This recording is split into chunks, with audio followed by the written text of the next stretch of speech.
About 1 in 3 Canadians believe that this country belongs to Indigenous people. And the data on this is actually pretty interesting, with 38% of Canadians saying that Canada belongs first and foremost to Indigenous peoples. And you probably think it's just a bunch of woke millennials, but that doesn't seem to be the case, with younger Canadians between 18 to 24 being the most likely to think that Canada belongs to Indigenous peoples. And people born outside of Canada are also way more likely to agree with that statement. And what I found surprising is that it's actually 46% in Ontario.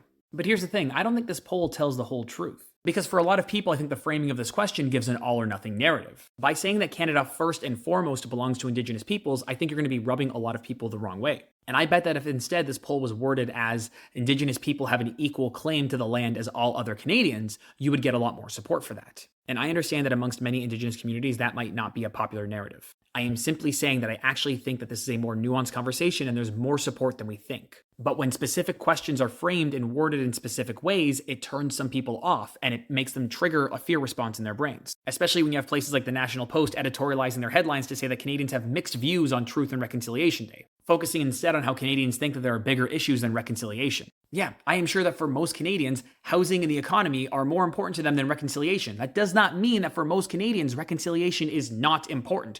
We can care about a lot of things at once. Remember, it's not just what we talk about, it's how we talk about it. There are more allies out there than we think. If you want to stay updated on news and politics in Canada, hit the like and follow buttons.